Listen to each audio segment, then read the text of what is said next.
Alors, quand on voit euh, comment ça se passe, une transformation digitale, ben, il y a trois domaines de prédilection dans mon expérience. Un, c'est tout ce qui est sublimination de l'expérience client.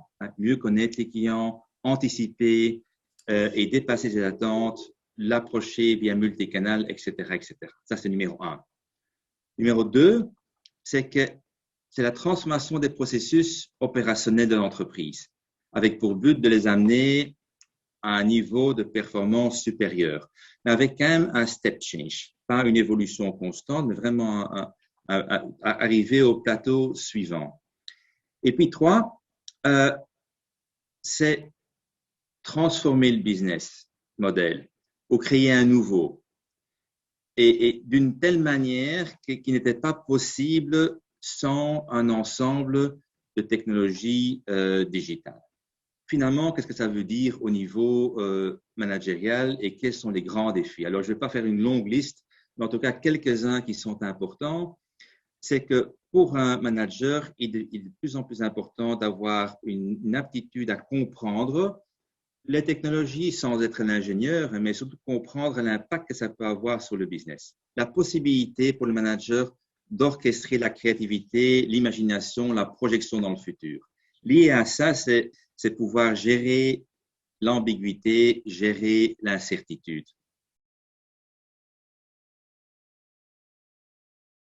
Donc, ne pas oublier qu'au cœur de cette transformation digitale se trouvent évidemment effectivement des hommes et des femmes. Et en matière de changement lié à cette transformation digitale, une des premières étapes qui semble importante liée à cette dimension humaine, c'est vraiment la question du sens, la question de quel est le sens de cette transformation digitale. Et donc, une première étape qui tournera autour de la réflexion stratégique. Quelle est je dirais, la stratégie partagée, quelle est la vision, quels sont les objectifs, où en est-on aujourd'hui, où voulons-nous être demain et comment allons-nous y aller. Donc, c'est vraiment les trois étapes du changement classique. Ça, c'est la première étape, réflexion stratégique.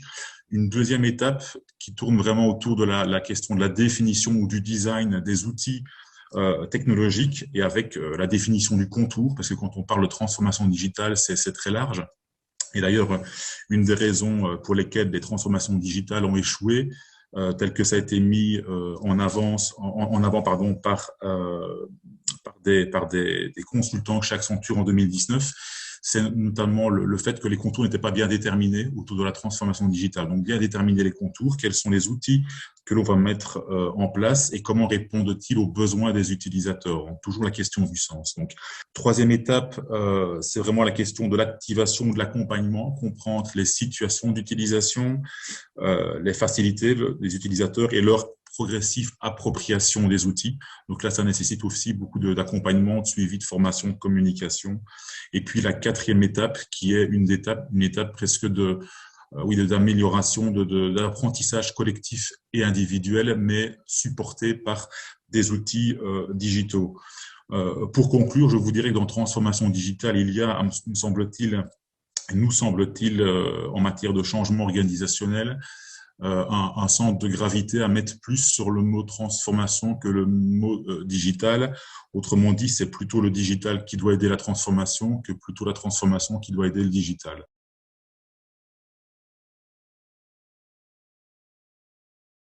Ça va les changer et ça les change déjà dans deux grandes directions selon moi. La première, c'est qu'on va, d'un point de vue managérial, plus vers du qualitatif que du quantitatif. Ça, c'est le premier grand changement. Le deuxième grand changement, c'est qu'on voit à nouveau l'émergence des soft skills plutôt que des hard skills. Alors, pourquoi est-ce qu'on va dans cette direction-là, du plus qualitatif et de plus de soft skills? La première des raisons, je pense, c'est que grâce à la digitalisation, on va vers des tâches à plus forte valeur ajoutée. Aujourd'hui, l'enjeu n'est plus d'encoder des données et de les traiter. Ça, la digitalisation, on le permet très, très facilement et très rapidement. Ce qui compte maintenant, c'est de mettre de l'intelligence dans les données, c'est-à-dire de les faire parler, de les faire raconter l'histoire. Et donc, c'est vraiment ça, la première évolution, c'est plus forte valeur ajoutée, de l'intelligence dans les données. Et parce qu'on fait ça, forcément, on doit accompagner de nouveaux profils de collaborateurs parce que ce ne sont évidemment pas les mêmes ceux qui vont faire parler les données que ceux qui les encodaient et qui les traitaient un petit peu mécaniquement. On n'a plus les mêmes profils en face de soi. Et donc, ça veut dire aussi que quand on est le manager d'équipe comme ça, ben, on est forcément moins dans le contrôle et beaucoup plus dans l'accompagnement. Et ceci amène une autre évolution, c'est que ben, tout le monde ne va pas être capable de faire ce chemin dans l'entreprise. Et donc, il va falloir faire monter les gens en compétences. Et ça, c'est une des dimensions importantes d'un manager aussi, c'est d'accompagner ses équipes pour pouvoir les mettre à un niveau en définissant des plans d'accompagnement, des plans de formation, de la mobilité interne éventuellement, et parfois aussi, hélas, de la mobilité externe, pour dire pudiquement que parfois, il faut se séparer de gens. C'est malheureux, mais c'est normal. Il faut en tout cas que ça se fasse en totale bienveillance. Et surtout, il ne faut pas croire que cette partie-là de l'impact de la digitalisation sur les pratiques managériales, il ne faut pas croire que cette partie formation et remobilisation et accompagnement, il ne faut pas croire que c'est l'affaire des ressources humaines. Ce n'est pas l'affaire des ressources humaines, c'est l'affaire des managers. C'est une vraie responsabilité managériale.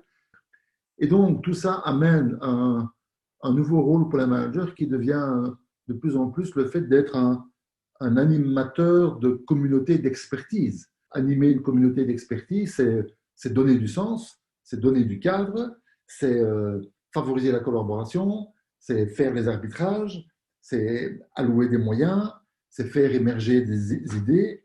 Bref, en fait, c'est faire du management au sens noble du terme. Et la bonne nouvelle pour les managers avec la digitalisation, c'est que ça va permettre de faire du vrai management.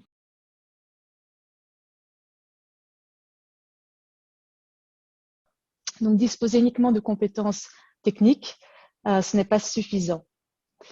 Le véritable challenge, en fait, dans une transformation digitale, c'est de pouvoir travailler dans des équipes multidisciplinaires et transversales, et donc collaborer avec des personnes avec des backgrounds très divers et quelquefois des cultures diverses pour arriver à un but commun. Et d'ailleurs, quand on parle de cultures diverses, même les frontières de l'entreprise, quelquefois, deviennent floues en fonction du degré d'externalisation. Les soft skills seront effectivement essentiels. J'en ai isolé 3 que je trouve particulièrement importants. Alors, la première, c'est la collaboration. Donc, casser les silos entre le business et la technologie, c'est vraiment un des plus gros challenges au quotidien. Parce que les personnes qui sont impactées par une transformation digitale, à partir du moment où elles ont véritablement le sentiment de pouvoir contribuer à celle-ci, elles adopteront beaucoup plus facilement en fait les nouveaux processus et les nouvelles solutions. Alors, pour bien collaborer, cela va de soi, la communication est indispensable. Donc, il faut pouvoir expliquer correctement les contraintes techniques afin que les impacts soient bien compris par les parties prenantes et que tous les acteurs impliqués soient vraiment partie prenante de la prise de décision. Donc, ça, c'est vraiment un gros challenge. Le deuxième que je vois, c'est véritablement l'esprit critique et la capacité d'analyse. C'est vraiment au niveau de ce questionnement, de ce sens critique qu'on va pouvoir questionner les assumptions, prendre de la distance, faire véritablement de l'innovation et challenger. Mais pour moi, la capacité technique d'avoir un esprit critique, ça va plus loin. C'est aussi la capacité d'analyse et d'autocritique dans un processus de transformation. Et je termine par le sens des responsabilités. La vitesse nécessaire à l'avancée de ces programmes nécessite des structures hiérarchiques plus plates, plus agiles, où plus de place est laissée à l'autonomie. Et sans des individus capables de fonctionner avec moins de supervision, ou en tout cas sans une supervision constante, en fait, des trajets pareils, c'est simplement ingérable.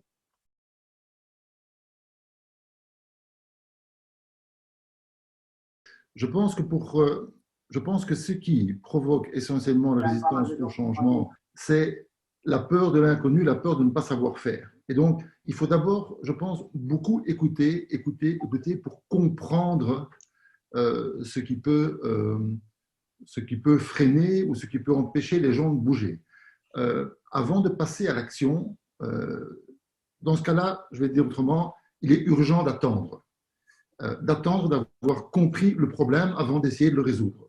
On est formé souvent à jumper sur des solutions avant d'avoir réellement bien pris la mesure du problème. On s'est écouté d'abord, beaucoup écouter, expliquer, écouter, expliquer, écouter, expliquer. Et quand on a le temps, écouter et expliquer. Je pense que c'est vraiment ça. Un manager qui, en situation de transformation, ne passe pas, selon moi, 75% de son temps à écouter et à parler de la transformation avec les équipes, doit se demander s'il est bien occupé à faire les choses qu'il faut pour accompagner cette transformation. Donc, c'est beaucoup d'écoute active pour comprendre les barrières et beaucoup d'explications, parce que souvent, on pense que parce qu'on a fait une grande messe, qu'on a rassemblé les gens dans un grand amphithéâtre avec un chouette cocktail à la fin et des lumières sur le côté, on balance un message que nous, on a maturé pendant 12 ou 18 mois, qu'on délivre en 2 heures, un vendredi après-midi, et on s'attend à ce que les gens, le lundi, arrivent et off you go, c'est parti. Ça ne se passe pas comme ça. Pour ceux qui ont maturé le plan, ça a mis 12 à 18 mois, et ils ont été dans le cœur de l'action. Donc, on ne peut pas s'attendre à ce que les gens à qui on demande de s'imprégner du truc s'en imprègnent en 2 heures et passent à l'action. Il est très rarement possible de définir le point de destination de manière précise. Pourquoi? Parce que le monde change continuellement. Donc, c'est l'intention de l'organisation, c'est l'intention du leader. Celle-là, elle reste fixe. Par contre, la manière dont elle se matérialise dans le futur peut changer en fonction des circonstances. Donc, c'est plus difficile parce que les changements sont moins, on peut les définir moins clairement que, disons, il y a 20 ans, il y a 15 ans, quand on allait un peu moins vite. On peut parler d'un intent, d'une intention ou d'un plan, mais ce n'est pas le plan lui-même qui est important, c'est effectivement aussi la capacité d'adaptation pour saisir les opportunités au fil de la route. Je voyais dans le chat un participant qui mettait que l'exécution de la stratégie en matière de transformation digitale, c'est comme conduire dans le brouillard. Donc, ça, effectivement, un plan n'est pas très utile dans le brouillard, il faut pouvoir s'adapter. Mais c'est quand même peut-être bien d'avoir une idée de vers où on pourrait aller pour effectivement après avancer pas à pas, mais garder cette capacité d'adaptation en fonction donc, des imprévus. Même si les contours sont quelquefois flous, c'est d'autant plus important d'avoir une vision qui soit claire en fait. Et ça conforte énormément les personnes qui doivent aller justement dans un processus de changement. Et c'est McKinsey qui le dit. Ils ont identifié que 70% des transformations échouent au moment du déploiement. Donc, ça prouve bien que la partie difficile d'une transformation, ce n'est pas de la concevoir, parce qu'il suffit d'avoir des gens un peu câblés, et on a dans toutes les sociétés, où il suffit de mettre un consultant autour de la table et ça fonctionne. Donc, concevoir une stratégie n'est pas tellement un problème. Le diable est dans le déploiement de la dite stratégie. C'est là que ça se joue réellement. Le manager doit un peu changer de posture et ne pas être la personne qui a réponse à tout et qui dès lors perçoit un petit peu négativement tout feedback ou remise en question de son équipe. Je pense qu'on a tout à gagner d'une confrontation et d'un dialogue sain où tout le monde peut s'exprimer en toute confiance et voilà. Et on le voit en plus, d'autant plus chez les jeunes générations que c'est quelque chose qu'ils valorisent énormément. Donc pour moi, en fait, le vrai sens critique, de la critique constructive, c'est plutôt un élément positif du travail d'équipe, en fait. Il y a des tendances qui se dégagent, mais effectivement, pour les jeunes d'aujourd'hui, surtout la génération Z, où 8 sur 10 se revendiquent activistes carrément et donc ont des préoccupations sociales, sociétales, environnementales, eh bien, c'est très important que les entreprises incarnent quelque part ces valeurs de manière véritablement authentique. Et ça va devenir un élément important aussi dans le employer branding. Et là, le manager devra vraiment être la personne qui sera garante de ces valeurs et les incarner avec du leading by example, par exemple, en créant des équipes plus inclusives, en ne faisant pas de discrimination, en donnant une chance égale à tout le monde. Et puis, pour les jeunes, c'est aussi très important il y a le désir d'avoir un impact, de pouvoir travailler de manière indépendante, presque dans une certaine forme d'entrepreneuriat, un peu en mode de start-up. Et Et ils veulent aussi contribuer à la vision, à la stratégie de l'entreprise, donc plus être dans des approches exclusivement top-down, mais aussi du bottom-up. C'est important, encore une fois, quand je parlais de sens critique, que le manager crée un environnement ouvert où les employés seront encouragés à exprimer leur opinion, et c'est aussi dans les méthodes de travail alors qu'on va voir l'émergence du coup d'outils et de méthodologies qui vont permettre aux employés, enfin aux collaborateurs de travailler avec plus de place pour l'initiative et l'autonomie. Et donc c'est là que je vois le lien entre entreprise responsable